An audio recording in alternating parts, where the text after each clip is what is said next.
우리가 잠언 27장 이런 말씀이 그냥 뚝 떨어져서 길에 있다 그러면 여기는 하나님이란 말 단어도 나오지 않고 구원이란 단어도 나오지 않고 이게 성경이겠습니까? 라고 이렇게 생각할 수도 있습니다. 또 혹자는 잠언이나 시편이나 아가서나 이런 것을 너무 신학적으로 읽지 말고 그냥 시가서와 같이 그렇게 여겨서 인생의 교훈 정도로 그렇게 읽으면 좋겠다라고 말하는 경우도 있고요. 또 그렇게 대체로 설교도 하는 경우도 있겠습니다. 그러나 우리가 잠언을 읽을 때 꼭 생각해야 할 것은 하나님이 그의 자녀들에게 주시는 말씀이다.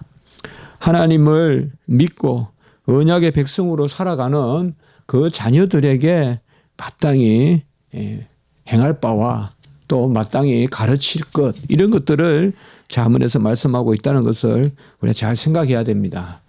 그렇기 때문에 어떨 때는 보면 이 살아가는 어떤 모습들이나 이런 것들이 그저 세상 윤리와도 너무나 전혀 다를 바가 없고 부합하는 것 같지만 또 어떤 부분은 간혹은 보면 너무 이게 세상의 윤리하고 좀 다른 게 아닌가.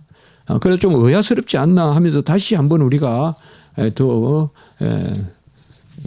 읽어보고 하는 그런 부분들이 바로 잠언에는 많이 있습니다. 그래서 잠언은 우리가 구약의 시가서는 이 율법서, 역사서와 더불어 읽어야 되는 거지. 시가서 따로 읽고 또 율법서 따로 읽고 이렇게 하면 안 됩니다.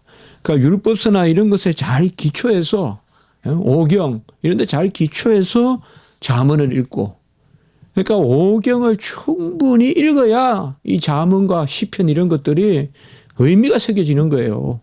오경과 모세 오경의 그 율법 또 역사서의 어떤 그러한 그런 구속사적인 어떤 측면이라든지 이런 걸 전혀 도외시하고 그저 그냥 시편 잠언 문장 분석 또 의미 분석 이런 것만 하다 보면 잘못하면 전혀 그릇되게 우리가 해석하기 쉬운 그것을 볼 수가 있습니다.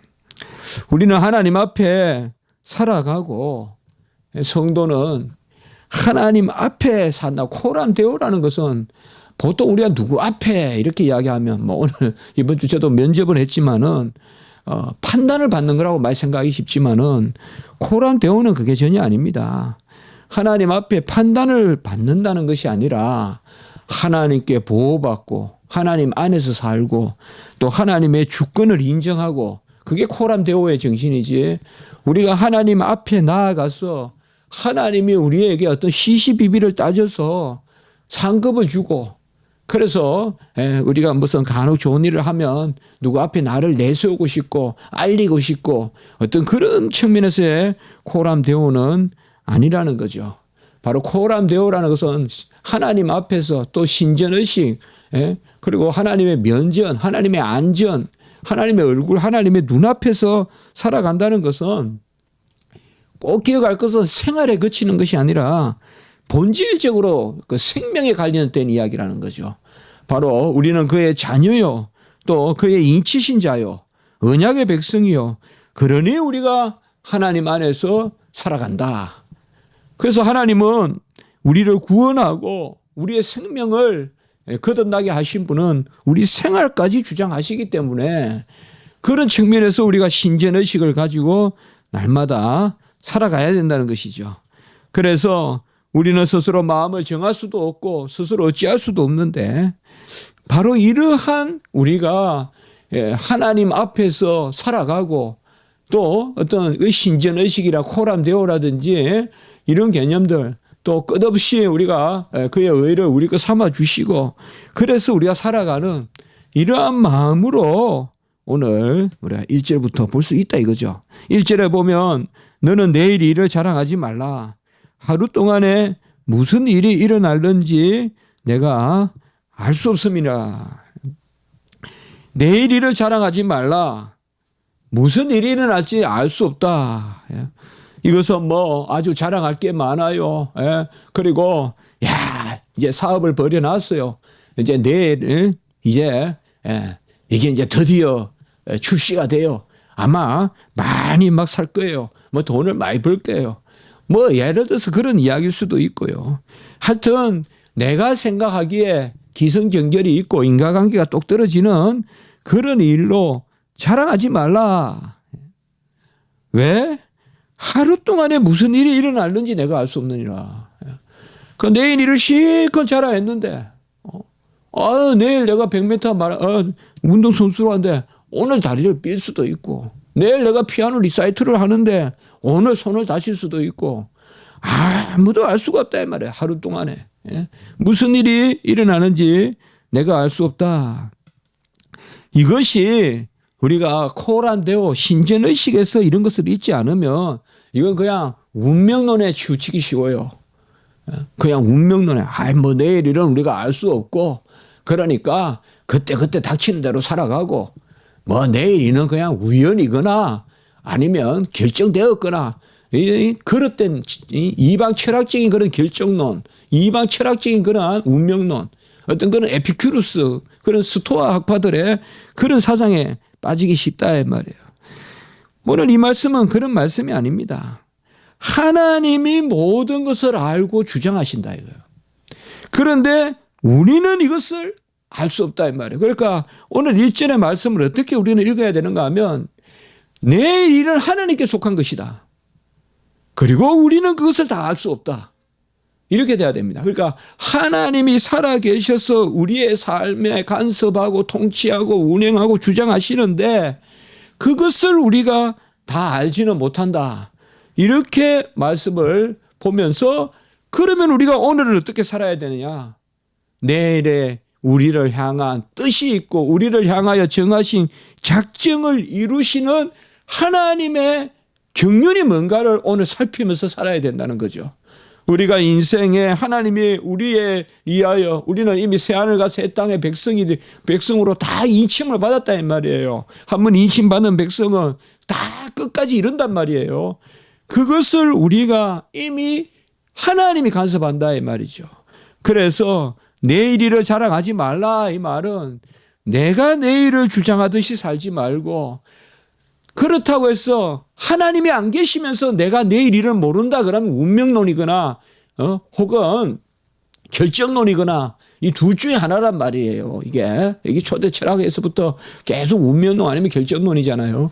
이것인데 우연히 일어난다거나 그럼 일어나지 않을 수 없다거나 그냥 결정되어 있다거나 이렇게만 보는데 우리는 그게 아니죠. 하나님이 살아계셔서 하나님이 모든 일을 주장하시되 그의 섭리의 경륜이 뭐냐? 오늘 우리에게 무엇을 하나님이 요구하시느냐죠.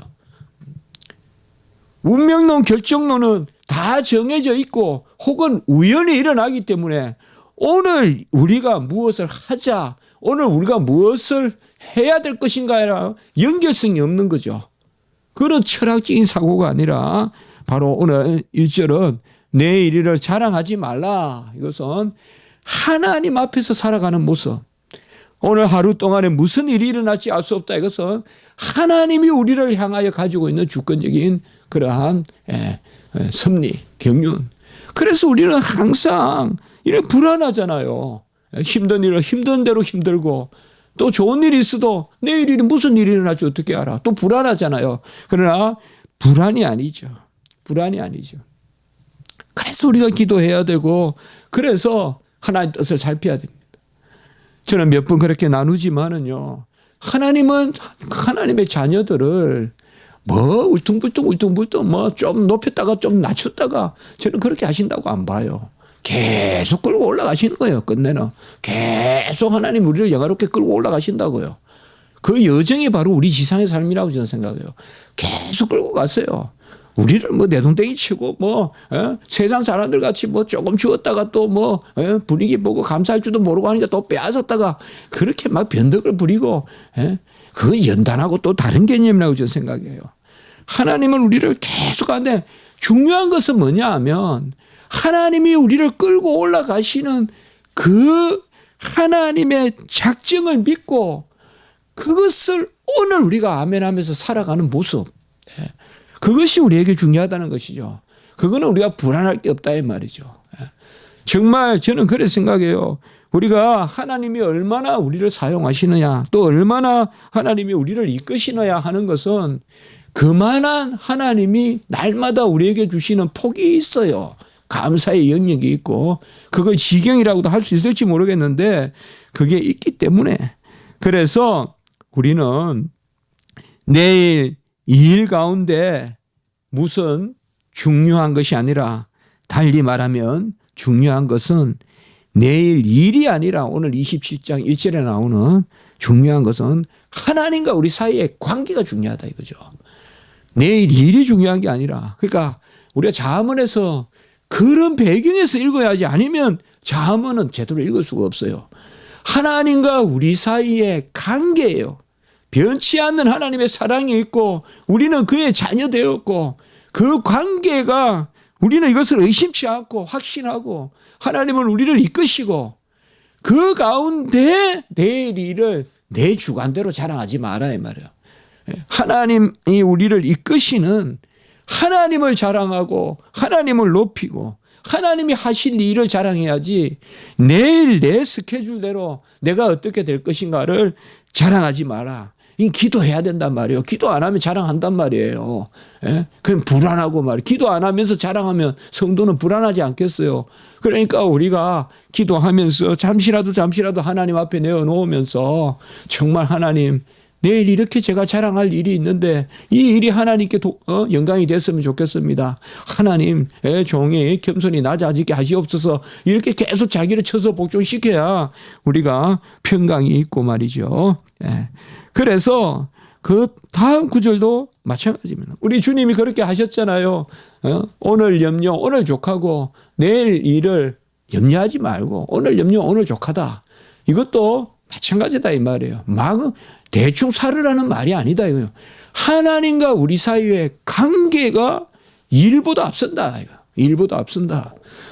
그 가운데 일을 바라보라는 것이죠. 우리가 우리를 주장하지 말고, 2절에 보면 칭찬하지 말고, 타인이 너를 칭찬하게 하고 내 입으로 하지 말고. 이건 참 우리 인생에서도 얼마나 중요한 이야기입니까?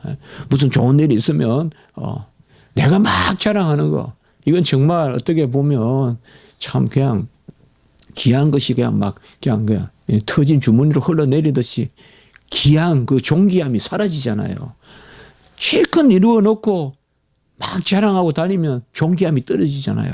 오늘 여기에 보면 내 입으로 칭찬하여 다른 사람이 나를 칭찬하게 하고 외인이 나를 칭찬하게 하고, 그리고 3절에 보면 분노를 갖지 말고, 그러니까 칭찬도 내가 받으려고 하지 말고 다른 사람 앞에 분노를 내서, 투기 앞에 누가 서리요. 투기하고 시기하고 질투하고 전부 다 나한테 내가 헤아리는 거예요. 투기가 뭐예요? 내가 판단해서 나오는 게 투기잖아요. 판단이 없으면 투기가 없어요. 이 시기예요. 질투예요. 이게 투기가. 시기와 질투가 투기잖아요. 바로 이 투기. 그 다음에 5절에도 그 다음에 5절에 보면 면책은 숨은 사람보다 나으니라. 나를 향한 면책이에요. 나를 향한 면책은 6절과 마찬가지예요. 친구의 아픈 책망은 충직으로 말미암은 것인데 원수의 잦은 입맞춤보다 나은 것이라. 우리가 2절, 3절, 4절, 5절에서 한 가지 생각할 수 있어요. 우리가 주석에서 보면 윤리적으로만 해석하기 쉽지만 우리가 이렇게 해석해 볼 수 있어요. 하나님이 판단하시는 방법이에요, 이게. 하나님이 살아계시기 때문에 내가 자랑 안 해도 친구가 칭찬해 줘요, 나를. 이게 2절이에요. 하나님이 살아계시기 때문에요. 하나님이 살아계시지 않다면 나 뭐 했어 막 자랑하고 다녀야 돼요. 자기 PR 시대잖아요. 요새 그렇잖아요. 뭐 스펙이니 하면서 그 막 부추기잖아요. 작은 것도 어쨌든 막 큰 거 한 것 같이 막 파일업을 시켜가지고 자기 소개 안 돼. 2절은 뭐냐? 하나님이 살아계시니까 하나님이 살아계셔서 다른 사람들이 입을 들어서 칭찬하게 한다 이 말이에요. 천천히요 만만히요. 사울이 천천히면 다윗은 만만이나. 백성들이 하나님이 시켜서 하게 한다고요. 다윗을 높인다고요. 그거예요. 3절도 마찬가지예요. 투기하지 말라는 거예요. 분내지 말고, 3전에 분내지 말고 4전에는 투기하지 말고. 이게 뭐냐? 하나님이 판단하신다 이 말이에요. 하나님이 내 판단을 내세워서 분을 내거나 내 판단을 내세워서 투기하거나. 투기는요, 진정한 실력자는 투기 안 하겠죠. 그렇지 않겠습니까? 만만하니까 투기하지. 월등히 피아노 잘 치는 사람이 어디 저 구석에 막 피아노 배운 사람을 투기하겠어요. 예? 그만 하니까 그냥 초록이 동색이라고 그만 우아. 그러니까 투기하겠죠. 도토리 기저귀식으로. 이건 뭐냐 하면 전부 다 하나님께 맡기는 마음이에요. 칭찬도 하나님이 듣게 하시거든 듣고. 내가 내 자랑하지 말고. 남에게 분내는 것도 하나님이 하고 투기하는 것도 내가 해서 하지 말고. 5절과 6절은 뭐예요? 이거는 뭐예요? 우리가 하나님이 시켜서 면책하거든 들으라 이 말이에요. 하나님이 나단 선지자를 보내서 면책하거든 다윗이 들었듯이 들으라 이 말이에요. 그래서 5절에 보면 면책은 숨은 사랑보다 낫고 6절에 보면 친구의 아픈 책망은 흉직스럽게 나오는 것이니 원수의 그러한 달콤한 잦은 입맞춤보다 낫다 이 말이에요. 원수의 입맞춤보다. 우리가 이 모든 것이 어떻게 우리가 말씀으로 연결이 되느냐. 바로 하나님이 살아 계셔서 하나님이 판단하시고 하나님이 칭찬하시고 하나님이 우리를 세우시고 간혹은 하나님이 책망하시고 책망을 들을 때도 하나님의 책망으로 들으셔야 돼요. 특별히 교육이라는 것이 이런 것들이 특별히 내가 신학이라든지 우리가 교회 교육이라든지 이런 것은 사실 사람이 사람을 꾸짖는 게 아니라 나단이 다윗을 꾸짖는다 그러면 나단은 죽죠. 어떻게 임금한테 그렇게 대들 수가 있어요. 예? 그렇지 않습니까? 헤롯은 그렇게 대드니까 죽였잖아요. 똑같잖아요. 지금 헤롯하고 나단하고 똑같다고 케이스가. 헤롯은 세례 요한이 이야기하니까 죽였잖아요. 그러니까 세례 요한하고 나단하고 똑같다니까요. 세례 요한은 헤롯에게 나단은 다윗에게 이야기했잖아요. 둘 다 왕에게. 그러나 다윗은 마요. 들었잖아요. 들으니까 회복이 되는데 헤롯은 끝내 아주 비참한 죽음을 죽잖아요. 헤롯은 성경에 기록되어 있지만은 바로 그것입니다. 우리가 우리 판단으로 할 것이 아니라 하나님 앞에서 사는 것으로. 특별히 21절에 우리가 보면 도가니로 은을 풀무로 금을 칭찬으로 사람을 단련하느니라 이렇게 말이 나와 있습니다. 그러니까 참 우리가 이런 말을 그냥 칭찬은 고래도 춤추게 한다. 이런 너무 윤리식이라고 저는 생각해요. 물론 우리가 그렇게 충분히 할 수도 있어요. 자문을. 그러나 여기에서 우리는 뭐냐. 하나님이 섭리하셔서 하나님이 강권적으로 역사하셔서 칭찬하게 하는 그 칭찬. 아까 우리가 나왔지만은 2절의 그 칭찬. 타인이 너를 칭찬하게 하고 그리고 내 입으로 하지 말며 하는 이 부분이라고 생각해요. 그러니까 진짜 이런 칭찬을 우리가 들어야 돼요. 하나님이 시켜서 나오는 칭찬 말이죠. 막 울며 겨자 먹을 식으로 받아내는 칭찬이 아니라 하나님이 칭찬하시는 거. 21절에 금방 봤지만 도가니로 은을 풀무로 금을. 이게 다 연단이잖아요. 도가니로 은을. 도가니가 그거잖아요. 또 풀무로 금을. 다 이거는 정지해낸다는 뜻 아니에요. 은을 금을 정지해내는데 사람을 단련시키고 연단시키는 것이 칭찬이다. 이것은 다른 칭찬이 아니라 바로 아까 다윗은 만만이요. 바로 하나님이 주시는 마음으로 우리가 칭찬은 살아가면서 하나님이 주시는 칭찬을 받아야 돼요. 이거는 어떻게 보면요. 유익해요. 연단이 유익하듯이 칭찬이 유익해요. 또 9절의 말씀도 보세요. 우리 아까 9절의 말씀에 보면 기름과 향이 사람의 마음을 즐겁게 하나니 친구의 충성된 근고가 이와 같이 아름다우니라. 친구의 충성된 근고, 이거는 이제 뭐예요? 아까 말하면 6절 5절에 보면 면책, 책망, 친구의 아픈 책망, 이거와 서로 통하는 거예요. 예? 꾸짖고 근하고 경고하고 경계시키고, 이런 것들이 친구의 책망이 금방 9절에 아름답다. 기름과 향과 같이 아름답다. 이런 것에서 우리는 뭐요? 하나님의 영의 역사를 읽어야 된다 이 말이에요. 자문을 해석하면서 이걸 그냥 윤리적으로만 계속 해석해버리면 아무 의미가 없다 이 말이에요. 여러분, 세상에서 친구의 충성된 근고, 그러면 뭐 이 친구가 이야기하고 저 친구가 이야기 다 들으란 말이 어떻게 우리가 이 자문이 아니죠. 하나님이 사자를 보내서, 하나님이 친구를 사용해서, 하나님이 이웃을 사용해서 나를 책망하고 나를 칭찬하는 거야. 그러니까 칭찬조차도 이 칭찬이 하나님으로부터 나온 것인지,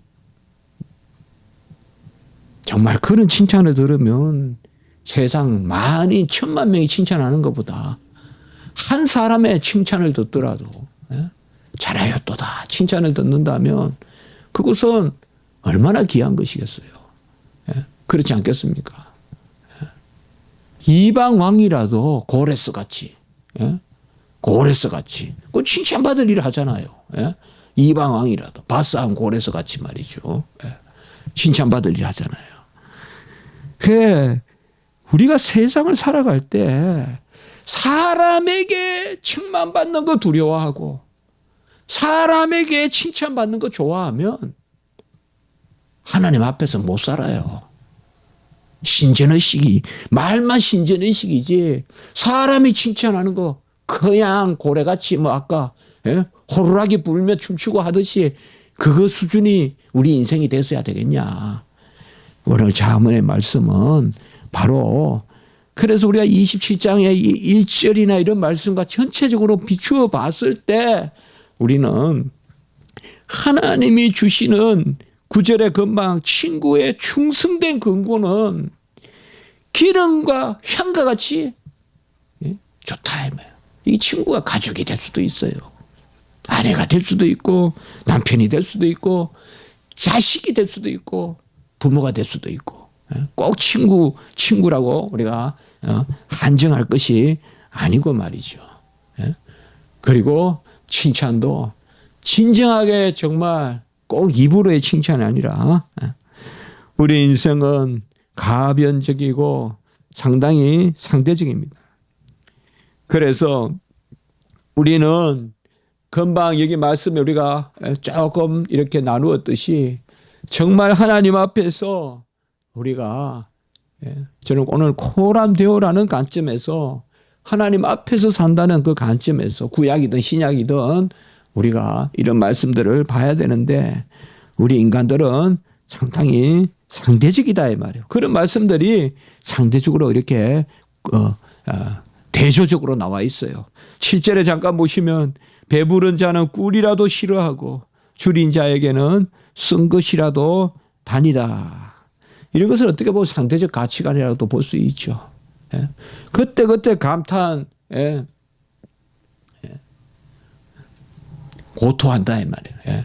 달콤한 것은 삼키고 쓴 것은 내뱉는. 그때 우리 인생은 배가 부를 때는 꿀도 싫다 그러고 배가 고플 때는 쓴 것도 달다 그러고. 그러니까 이런 우리가 상대적 가치관이 있다 이 말이에요. 상대적 가치관 가운데 산다. 8절에도 보면 고향을 떠나 유리하는 사람은 보금자리를 떠나 떠도는 사람. 이건 결코 좋은 말이 아닙니다. 고향을 떠난다는 것은 뭔가 하면 이건 우리가 탕자 생각을 해볼 수도 있어요. 바로 하나님의 교훈을 떠나고 이스라엘은 바로요 집이 말씀이 머무는 곳이에요. 이스라엘 백성들에게는. 그렇기 때문에 집을 떠난다는 것은 말씀을 떠나는 거예요. 자녀들이 아비의 교육을 멀리하는 거예요. 이스라엘 백성은.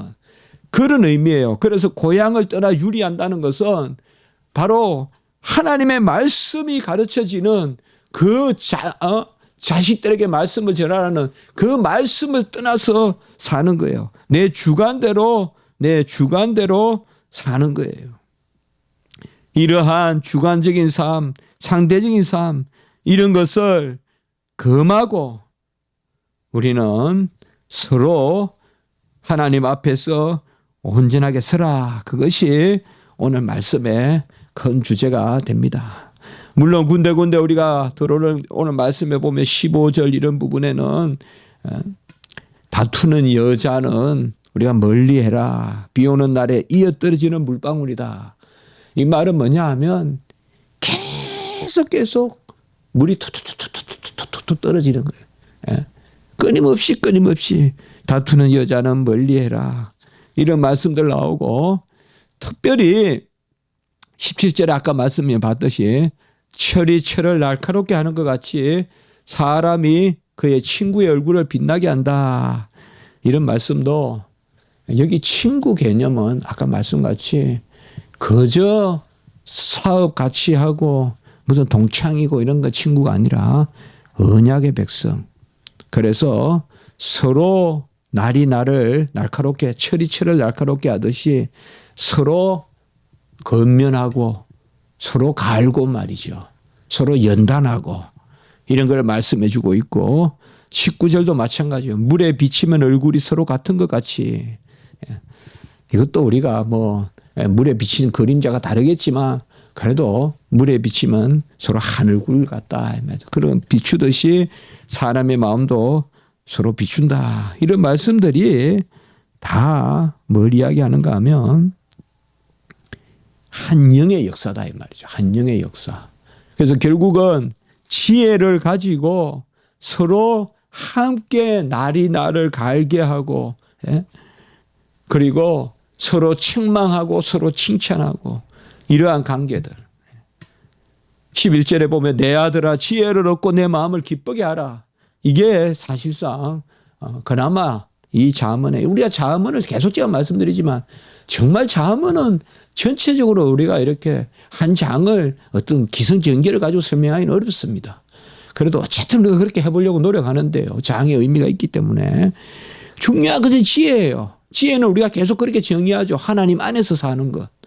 하나님과 붙어 있는 게 지혜죠. 우리는 하나님에 붙어 있고 그 하나님과 붙어 있는 가운데 서로 친구들에게 나를 갈아주고 말이죠. 철이 철을 날카롭게 하듯이 결국 그렇잖아요. 우리가 칼 가는 거 보면 칼이 칼을 갈잖아요. 두 칼을 가지고 이렇게 하면 그 말이에요. 지금 철이 철을 날카롭게 하는 것 같이 친구의 얼굴을 빛나게 하고 서로 친구들 간에 비추고 이런 것을 여기에서 말씀해 주고 있습니다. 그리고 마지막에 23절로부터 27절에까지는 재물에 대해서 이야기하고 있는데 재물에 너무 집착하지 마라 이렇게 말씀하고 있습니다. 열심히 경제적인 활동은 하되 이게 일제라고도 통하거든요. 내일 일을 알 수 없다. 자랑하지 마라 이런 거죠. 양떼의 형편을 부지런히 살피고 소떼에게 마음을 주라고 했습니다. 그러니까 성경은 게으른 것을 인정하지 않습니다. 성경은 은혜를 강조하지만 게으른 것을 제약시합니다. 양떼의 형편을 부지런히 살피고 소떼에 대해서 마음을 두고 그렇지만은 24절에 재물은 영원히 잊지 못하나니 멸류관이 어찌 있으리요. 또 이렇게 이야기해요. 열심히 일을 하고 열심히 노동하되 재물에 마음을 두지 말란 말이에요. 재물이 멸류관이 영원히 있지 않다 이 말이죠. 다 쇠하는 것입니다. 그러면 25절에 말씀은 뭐예요? 풀을 벤 후에는 새로 움이 돋나니 산에서 꼴을 거둘 것이니라. 이것은 뭡니까? 하나님이 베푸신단 말이에요. 하나님이. 그러니까 열심히 생업하되 그 재물을 우상으로 삼지 말고 하나님이 시절을 쫓아 베푸신다. 그래서 양의 털이 옷이 되고 염소의 젖이 넉넉하고 이렇게 이야기하고 있습니다.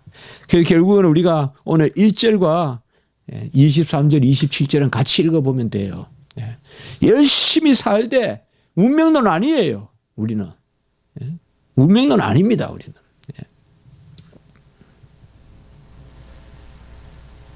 또 결정론도 아니에요. 우리 에피쿠르스 학파는 결정론이라고 해요. 에피쿠르스 유물론이라고도 하고요. 유물론의 시조가 에피쿠르스라고도 해요. 모든 물건의 분자 원자가 정해져 있듯이 모든 일은 다 정해져 있다 보는 거죠. 그거 아니에요. 우리는 하나님이 주장하세요. 그렇다고 해서 우연을 이야기하는 스토아 학파의 운명론도 아니에요. 우리는 운명에 기대어서 사는, 그 옛날 사람들은 말만 하면 운명이 말하기를 운명에 따르면 이렇게 이야기하거든요. 운명론도 아니에요.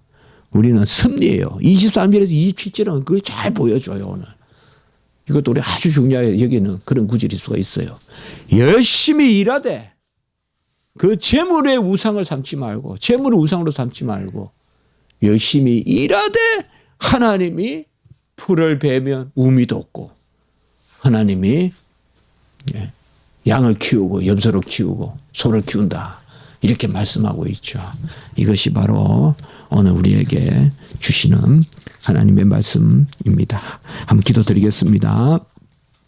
그러하고 자비로우신 하나님 아버지, 오늘 귀한 자문의 말씀을 통하여서 우리가 하나님과 더불어 살면서 또 하나님이 살아계시고 우리의 일들을 다 작정하시지만은 지금 우리에게 하나님이 원하시는 일을 이루는 그 경륜을 우리가 아버지 깊이 생각하게 하시니 감사합니다.